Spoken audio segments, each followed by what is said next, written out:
ahead and call Matt, 310-467-6741. I'll hook you up with the office space here. First 3 months are free. Put your deposit down. You got the camera place here. There it is. So, the guy came by here, grabbed a few old Canons and this and that. Put them up on eBay, made a couple $100.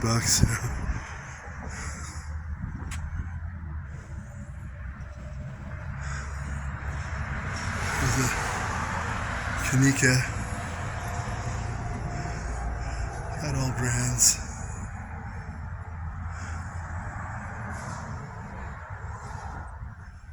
See, there's a Pentax. That was the name in the day.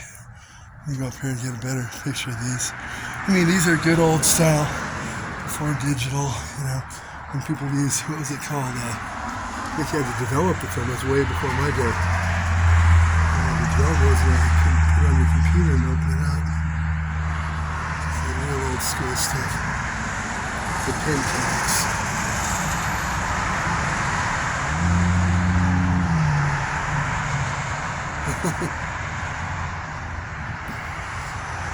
Like an old projector. You may need a zoom lens. Just come by here, borrow one for your old Pentax or whatever. Here's a Nikon. I got a Nikon camera. I like to take my photograph. Don't take my Kodachrome away. Okay. This is a Perfex. Perfex is a good brand. They're perfect. No, I've never heard of it. There you have it, an Instax, the good old Instax. That was right up there. It's a rival to the Polaroid. This is like an old nostalgic wall here. Here we go, Canon. That's what it's all about. That lens looks like a Canon. This one here, that was high tech in the day, 1975. This is what you wanted right there.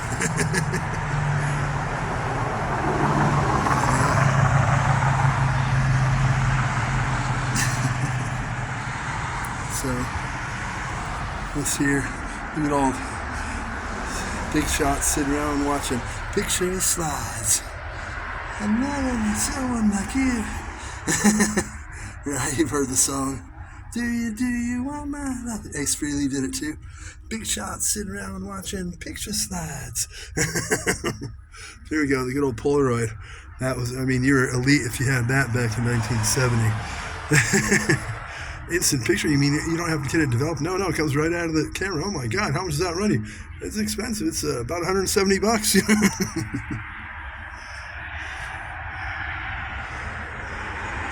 The reel-to-reel, the good old Super 8 or whatever. The boom microphone, that was the bigger, the more powerful. Nowadays you don't see them, you can hear a pin drop on the other side of your house, The FET mic, And got everything here. The Nikon,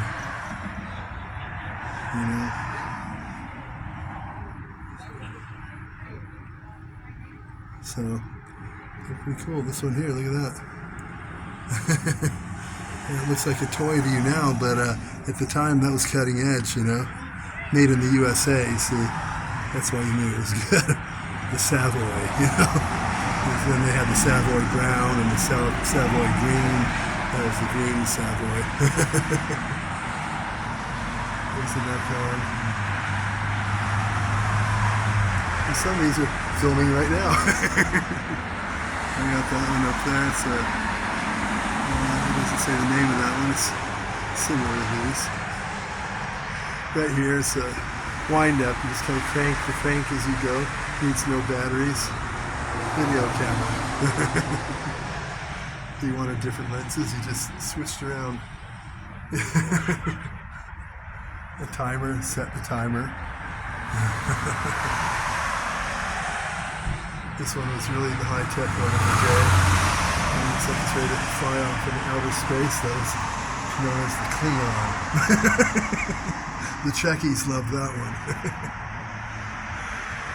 Darth Vader was I think he carried one of those. This one here is similar to the Uzi. The Uzi of cameras. A few people got shot using that camera, so they kind of banned it, but it had its day. This one here, the clip, you know, is that one was banned too for obvious reasons, you know. You go to film inside the bank, next thing you know, the police are there, you know. Oh man. Look at the longer the lens, the more elite you were at the time, you know. This thing. The lenses on these, a dome, cheap glass, it gets all scuffled up, you know. I didn't really know what sapphire was back then, you know. Here we go. The compact Polaroid. That was for the businessman that wanted to slide it into his jacket pocket and be more elite than the, you know, the guy that wanted to show off his deluxe Polaroid that popped out like that. Yeah, that's a bit much. And the Uzi camera, that one was the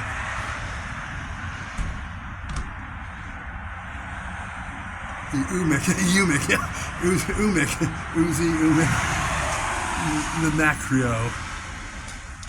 the macro sound. That got really close-up pictures. He needed that handle to get that macro shot, you know. Oh man, this is and this was the spy camera. This is the one. You've seen this on the certain James Bond movies. He breaks this little puppy out.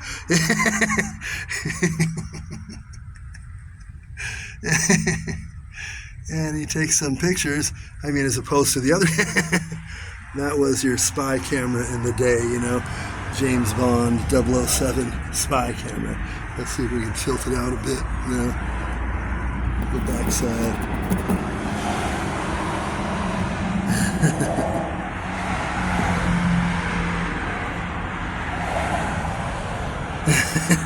A little shady, maybe a little more modern than than it looks. But yeah, that looks like your average thermostat for your home. Spy thermostat. Yeah, it's pretty cool little display they have there actually.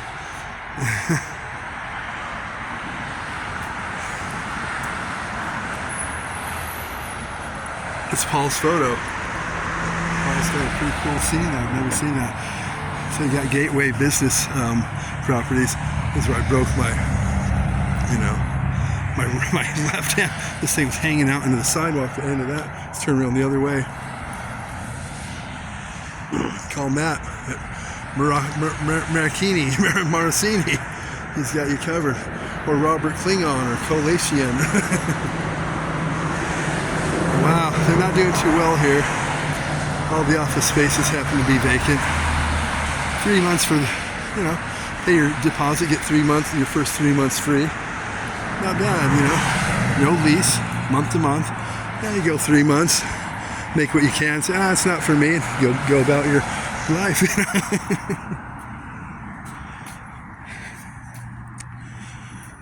So the Di Roma Cucina. Dining, catering events. There it is, with the high-end sign there. That's real gold. 10 carat. People think 10 carat's real gold. 14 carat isn't even real gold. You can go to a cube, a 12-inch by 12-inch cube of 10 karat gold and try to sell it to a local jeweler. He won't take it for free. There's no gold in that. Gold coloring.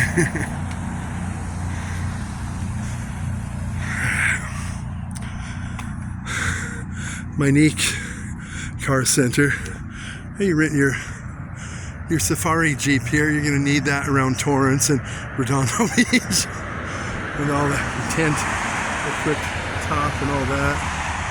I mean, Safari Jeeps are in demand. They got a whole fleet of them here, as you can see. Barely with this camera, but about 30 of them here. Need a Safari Jeep in the city. And that's the V8. V8, yeah. You're gonna need that power. You need it for tugging around all the bulk they have on it, you know. It's the Mercedes. They're gonna charge you a little more for that. I think it's got a old Ford straight six motor in it, you know. People don't know. It could be an old Ford. They slap a Mercedes grill on the front with a logo. People don't know the difference. Yeah, I got a Mercedes. They did tests like that, you know. Take a broken up old Daihatsu, 1989 Daihatsu. No one even knows where they were made. Like the name suggests maybe Japanese, maybe Mideast. Those things rusted apart and fell apart the second year in. They're rusting apart within 2 years. They never lasted the 5-year payment plan, you know. They took some of those, doctored them up a bit, took the rust off, fixed it up a bit, the body, slapped a Mercedes logo on it, cleaned up the inside. Had some people test drive them and say, well, they're all here. Which one did you like the best? You'll be able to drive away for paying $1,000 with the car that you decide is the one you like. You tried the Honda, the Toyota, the Mercedes, and you tried the BMW. Which one is it?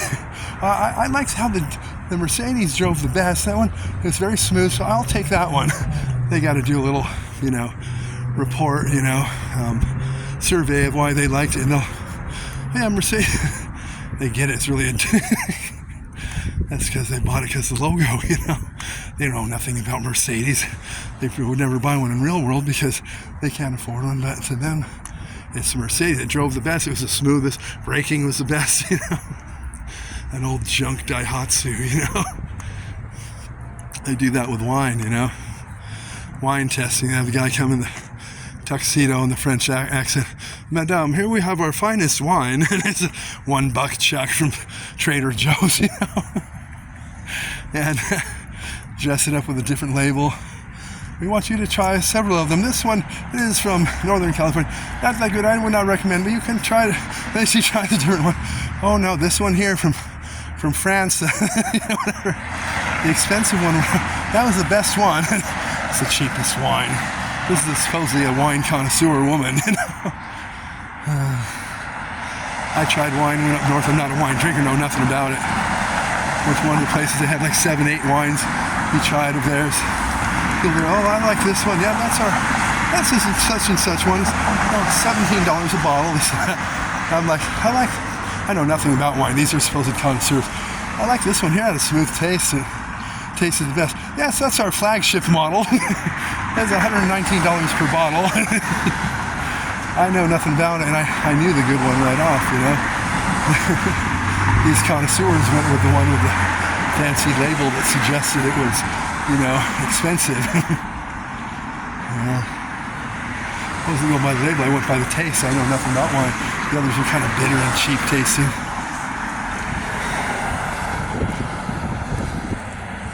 They hang up a trash can lid here. That came off one of those trash bins at the beach, how they capped them off. The big thick rubber caps. And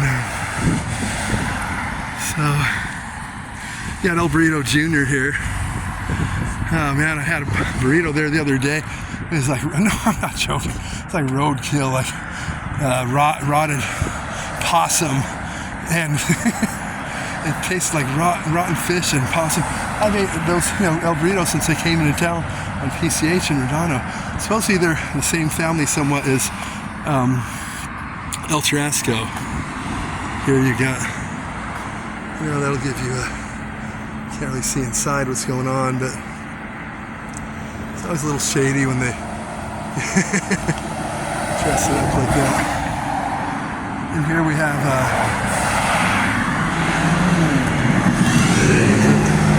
up here, who knows what this is? No one knows. The mysterious, from an old tugboat, late 1800s. That's it. You see that everywhere. The reflective label up there, letting those in the know that that is a high radio frequency. Radio. It's basically, it's a little more high tech than the old 1800 tugboat look that it suggests. No one really knows what it is. Well, we know what these are. We see those everywhere. Let's see. Yeah. Now you need we've got a lot of reports of rats in your at your strip bar here. Your strip, one of these deals, strip mall, and getting a lot of reports of rats. So because of that, we're gonna have to write you up, and you're gonna have to get a Class A coordinates level, which means you're gonna have to have the inspectors come out once a week for the first 2 years and make sure that you're complying with all the rules. It's not a cheap one, but it's either that, or if we come back, we're gonna have to fine you $500,000 and shut down all your stores. This guy's livelihood. He just bought the place off some city guy or something. Or big box. He's relying. He needs that money to keep it afloat, so he's got to go. I'm going to give you a list of all the stores within the area. You got to get one that's within 2 miles, because if one gets missing, it needs to be replaced right away. We can't have people waiting for. We can't have it put off for weeks at a time or whatever. And we got the stump in the tree here. I've seen those before.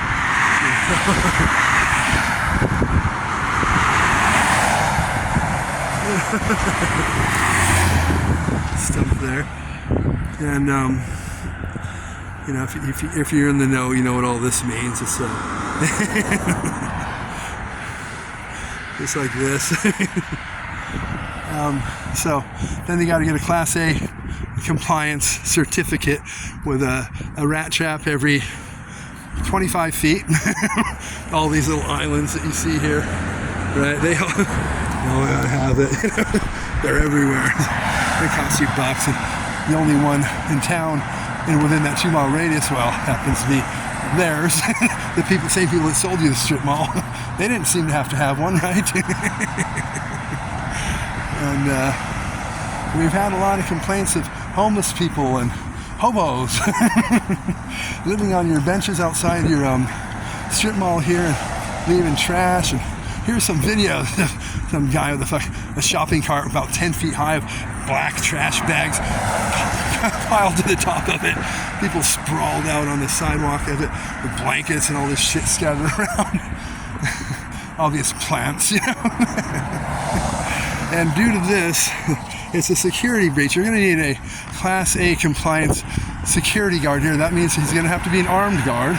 They're not cheap, but due to the security risk that we have from all these people you have camping out on your property, you're going to go ahead and have to get that. They have to be within a 5-minute distance from your, 1.5 miles or 5-minute drive from your strip mall. And I'm going to give you a list of those also. More of their same people that sold you the place. They end up taking it back and reselling it to the next guy. Armed security and this and that. And now they got to have armed security guards in South Torrance, A jolt up from Palos Verdes, Not a whole lot of crime here, And so you got to get this armed security guard. They don't really ever come through. Maybe once or twice a night they'll drive through. Beginning they'll do a little more. Once or twice a night maybe drive through the parking lot. And nothing going on there. Once they got the money and the people had to buy into it, the problems seem to went away. It seems to be working. Our security teams have not noticed any hobos or dangerous homeless people there. So you can thank us for that. And this guy, D-line, A-line, A-line, A-line, give me A-line. I went in there once to tell him, well, it's COVID at the time. No one's, this guy had I think I was the only customer ever in there. Well, I'm not going to be seeing anyone right now. Maybe you can come back tomorrow. Or like, I see that guy in there all the time. Never seen a customer in there. And then he started never being there. And it's like, I don't even know if he's a lawyer. He's in there doing not just a line, But anyway, and you got the drummer guy down here, Foose, Mr. Foose. Oh, Fusion Susho. No, I don't see him here. Oh, Fuentech drum lessons. I don't know how good those are doing either. I think he just basically lives out of there. And these guys that were the Days Inn, then turned. Yeah, you got to comply with what they want when you have a Days Inn or whatever. It's part of like the Hilton, or it's one of those deals. You know what I mean? Like extended stay. You know, part of the Marriott or whatever. And you go to the back rentals back there. They're dives. We only have the 2 bedrooms left. You rent it. It's got boogers smeared on the walls, holes in the walls. The couches look like they're from the 60s, holes in them. Coffee tables from the same era, broken. It's a shit pit. They're awful. It comes with jacuzzi tubs. Big tub in there, the jets pour out sludge, It's awful. It's like when you're riding with someone's name like Hilton or Marriott, you're representing them, so you can't have that. Those guys wrote them up a few times and said, you have to comply and fix these rooms because this reflects on our image. And it does. I'm never going to a Marriott again. That sucks, And they didn't comply because these guys often don't want to comply. They've gotten away with not complying for years. I will just put them off again. Those guys had enough. Booted them off. No more Days Inn, as they call it. Then it turned into the Torrance Inn, right? The Torrance Inn. Similar to the Days Inn, but it's the Torrance Inn. But if you're looking for places in Redondo, it pops up as located in Redondo, and it's not in Redondo. Obviously, it's off of Anns and PCH. Now their latest thing in the ads is listed as Days Inn, which is long ago, 8 years ago or so, and the Vivid Elite Living, Flex Living. That's it. Flex Living. The Vivid Flex Living. Isn't that like it doesn't have the best ring to it. They're charging more. Change the name. Drawing a different crowd. I'm not going to tell you what I saw there when the guys running out with their tripods and emo-looking dudes. That was before it was Vivid, but I thought Vivid was a video production company, right? That's the third. A year or so back, they were saying it's going to be converted to an old folks home. That never happened. The city said, no, these guys are trouble. They're not going to have old folks, people living here, dangerous elevators. They got to. You live in that middle building. If you go in that middle building to stay somewhere, you got all that stuff on the top. Kicks in about every half hour. Remember those 1 million finger beds? You drop a quarter in it. It's like that, but you didn't have to drop a quarter. And the noise, awful. They'd wake you up and be like, everything rattling in the room. That's true. So, the Days Inn, to the Torrance Inn, to the possibly old folks home, and then to the Vivid. They're charging more money for it. You can see the same place for rent on the same hotels.com as Torrance Inn or even Days Inn. It's a little less. You rent it under Vivid, it's about 1.5 times the price. They're looking for Vivid Flex. Flex, what does that mean? She's flexible? I mean, they got Coast Christian here. Yeah, I seen a guy come up and said, oh, where's you have Bible study here? No, hey, Christian, come here. What do you need? This guy looks like a, Sammy Hagar looking burnout dude, toe rings, sandals. He's got a red beer, like you get at a cake party with plastic, one of those, a joint that's not even lit, half in his hands. He's been carrying it all day. Well, this guy's asking if you got a Bible study. No, why does everyone think this is a church? It's not a church, he says. This is Christian fellowship. I'm Christian. My dad left me this for me and my friends to go to. There's no Bible. No. Look at it. Do you see any God statues, Jesus statues? And I'm looking too, because I'm hearing him talking about, oh, there isn't one. I thought it was a church too. But look at the sign. It's a surfboard. It's a surfboard. Why does everyone think it's a... Adjust it. Everyone thinks it's a church. See, it's a surfboard. I look like shit. It is. I look at. You don't see any Jesus statues, any crosses. Why does everyone think it's a church? This is my fellowship. This is for me and my friends. We got a cake showing up later, some girls and a band coming by. If you want to drop by, you're welcome. No, you're the guy's fine. And then, up until then, I thought it was a church too. No, this is fellowship, you know. Anyway, and you got CVS here. Your typical stuff across the street, Wells Fargo. Starbucks. Electric wires gone wild, you know. You got over there, Sushi Gone Wild on the other side, Vista, Montana side. Those guys from Girls Gone Wild, one of the guys took his money and invested in a sushi place. And they get their sushi from one of those places on the pier when when they have overstock and it's getting a little old, they'll sell it to. No, I'm joking. They sell that to Desert Sushi. Desert Sushi has a really good, unique taste. I ate there. I had for breakfast at McDonald's, and I ate there, and I got sick later in the day. I knew it wasn't from Desert Sushi because they're said to be the freshest sushi there is. I knew it was from the McDonald's, so I can't wait to make my way back to Desert Sushi. You know, the freshest sushi in town. That's what it says on the sign. It's good. It has a unique taste. Never tasted one like that before. So, Desert Sushi, the very best. You know, that's what they say. You bring it in the desert climate, it does something to it to make it a little more tastier. It's a drier air there, so you get a different taste, you know. All right, here we go.